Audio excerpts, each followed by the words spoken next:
My hair has literally never looked worse. But for the sake of my sanity, let's ignore that. Hi, hello. My name is Reed. Welcome to my channel. January is over, so I thought I'd make a sort of recap video of all the books that I read in January 2026, the books that I started the year with. This is a very highly subjective video. I have no unbiased opinions and I will not claim to have unbiased opinions. In January, I read 7 books. I don't usually read that many books. So first up, we have Emma, which I gave 4 stars. I'd say my enjoyment of the book was significantly damped down by the expectations I had walking into it because I was expecting a Pride and Prejudice type romance novel, and that is not what Emma is. I'd say Emma is more like a sitcom, but like a Regency era sitcom, if that is even a thing. The romance in Emma is very, very, very subtle, and it's not the main focus of the novel. It's better for it, I'd say. I feel like I'd have enjoyed the book more if I expected that going in and not a romance novel. Overall, I'd say it was good. The first 2 volumes kind of dragged for me personally, but the third volume came around and like everything started to bear fruition. The first volume was majorly set up, and the second volume was just even more set up. Up until then, I was ready to give Emma like 3 stars, and then volume 3 rolled around, and I was like, this is peak literature. All the setup got payoff. I have no complaints. After Emma, I read Mortimer Duta, or Dear Father, whatever you call the translation. I gave this book 2 stars, and it kind of put me off from reading more Assamese books this month. Mortimer Father. Mortimer Duta is this book by Pabindranath Hoikia. I wanted to like it, I really did, but it was just so strange. The first half of the book starts off with this very dysfunctional family. There's this guy, he's a bad person. He pretty much abuses his he abuses his parents. He's a high schooler and he hits his parents and he hits his siblings. He's just a bad person. The first half of the book basically ends when this guy, I forgot his name. What's his name? People. He gets hit. He gets beaten up by somebody and left on the streets. And then on page 69 of 104, it becomes a mystery novel. What?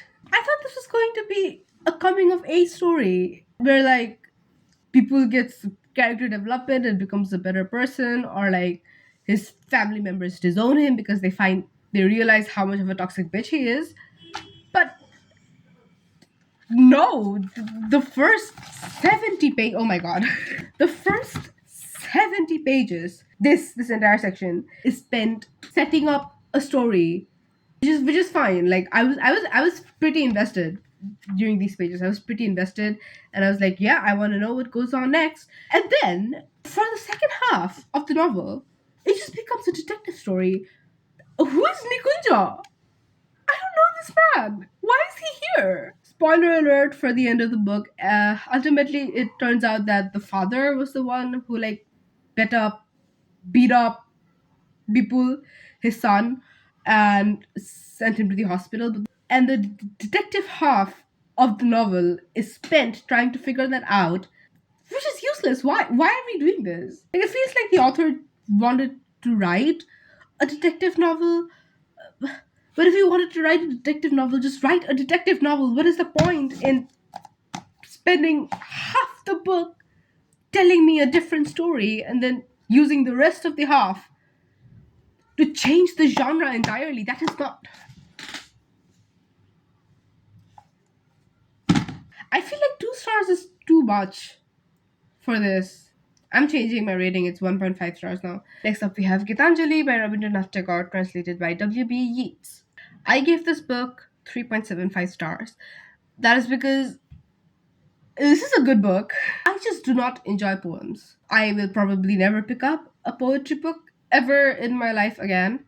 I can safely say I tried, There are many poems in the book that I enjoy, but in general, I'd say poetry is just not my forte, and that's fine. You should try reading it. It's a good book. If you like poetry, you like it. I also got jump scared by Where the Mind is Without Fear in the middle of the book, and I suddenly got flashbacks to every single school assembly I've ever attended in my life. Next up, we have Bluets, which I gave 4.5 stars, which is, I think, the highest rating I gave a book. I gave two books 4.5 stars, and they're both nonfiction. Bluets is a nonfiction novel about the author's relationship with the color blue. It was very abstract, it was very sad girl era. I liked it because, number one, I personally am a blue enjoyer myself. If you could not tell, I like the color blue, guys. What, what a surprise. I gave this book 4.5 stars primarily because I like abstract stuff. Personally, one of my favorite novels ever was Coasts of Heaven, which is just four independent stories centered around spirals. I like it. So, in my very, very subjective opinion, this book hit close to home. The first two or three pages that I read of Bluet, I thought it was hogwash. I picked up the book, I flipped the pages, and I thought, this is bullshit. And then I reached page number three, and I was like, actually, this has nothing to do with the actual contents of the pages. I just found pages one to two very pretentious, and then page number three is when it started hitting for some reason. It's a very deeply personal book, and it's full of anecdotes. I'd say anecdotes are pretty much the only thing that are in this book. I did learn a lot of things about the color blue from this book, from the sources linked in this book. I'm interested in checking out the sources that I found within the book. You get what I mean. You get what I'm saying. Next up, another book that I gave 4.5 stars is Save the Cat Writes a Novel. Save the Cat Writes a Novel, I'd say, is like a very helpful starting point for writing a novel. It definitely goes more in depth than, say, the three act structure, and there's a lot of emphasis on character first writing rather than plot first writing, which I personally enjoy. And for what it is, I think Save the Cat Writes a Novel is a really good book. I would not give it 5 stars because, no handbook is going to be perfect. Not everything works for everybody. And there are certain things, certain plot beats that Save the Cats has that I personally disagree with. But overall, I'd say it does what it sets out to do, that is, give writing advice for people, help those who are stuck. It helps them plot better. It's supposed to be a workbook. You sort of like do things as you go along, and I was doing that. I was following that thing. But at one point I was like, I'm going to read this entire book just for funsies, and I did. And I'd say the advice that Save the Cat gives is good advice. Next up, we have Fourth Wing by Rebecca Yarros. I actually plan to make this into a longer video all on its own. I gave Fourth Wing 4 stars. It was cringe, it was edgy, it was poorly written. Everybody talked the same, and everybody sounded like they were Gen Z teenagers. It was fun. It was fun to read. The funny thing about Fourth Wing is I actually was going through it at a very snail's pace. I hated reading that book. When I was reading it physically, it was so grating. It was so annoying to read. I don't know why. But then one day I sat down to do some mandala art. I'll show you my mandala art. Look at this. I'm very proud of this actually. While I made this, I decided to listen to the Fourth Wing audiobook just to have something to listen to. And that was a fun experience. I'll admit, if I read the book physically, I don't think I'd have enjoyed it as much as I did when I read the audiobook. I don't know. For some reason, reading the Fourth Wing audiobook and doing this at the same time was like very highly therapeutic to my brain. and it was just like the perfect amount of distributing attention to different tasks. I felt the cringe, the cringy dialogue at Fourth Wing was a lot more palatable when I read it through the audiobook and not through the physical copy. I don't know, I guess the narrator does make a big difference. The only singular reason why Fourth Wing got a 4 star and not lower, because even after I read the book and gave it like the bare minimum of time to marinate in my head, I was like, this is horseshit. And the only singular reason why Fourth Wing got 4 stars and not less is because I genuinely cried. One of the characters died, and that made me genuinely so sad that I cried. I am not a crier, especially like when it comes to books. I usually don't cry when characters die, even. I feel sad. Yes, I feel sad, but it takes a lot to make me cry. When Fourth Wing of all books, managed to pull that off, I was like, yep, this is out of my control, you know. Like, I give it a 4 stars because it just, I can't rate a book that I cried for less than 4 stars. It goes against my morals. There is no unbiasedness. There is no pretense of unbiasedness in this video. This everything I do, everything I've said so far is highly, highly subjective. Next up, we have The Metamorphosis by Franz Kafka.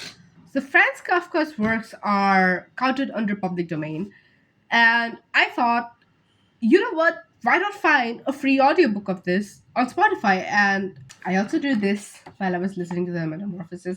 I'm very proud of this one too. This has the ace and the arrow colors. This is arrow ace mandala art. Woke liberal politics invading mandala art. So yeah, Franz Kafka's The Metamorphosis, 3.75 stars. I feel like I was too happy for this book. I feel like if I had been in a worse state of mind, I would enjoy this book a lot more. It just so happened that while I was reading this book, I was in a generally happy state of mind. And that probably dampened my enjoyment of it. It would easily be a 4 star if I had read it in a different phase of my life.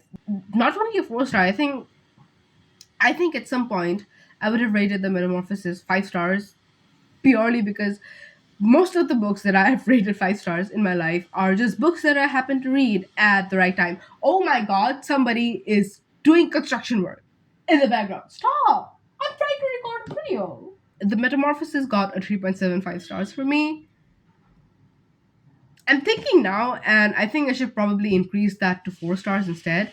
And I think knowing knowing Franz Kafka's background, I think that actually enhances your enjoyment of Franz Kafka's books. If you're thinking of reading Franz Kafka, I'd suggest checking out a few video essays on his life and maybe like just psychological breakdowns of Franz Kafka. So the last book that I read this month was The Secret Garden. Outfit change. It's a new day, I have a new outfit, and I still have not washed my hair. We're going to ignore that. I have one more book to talk about, and that is The Secret Garden.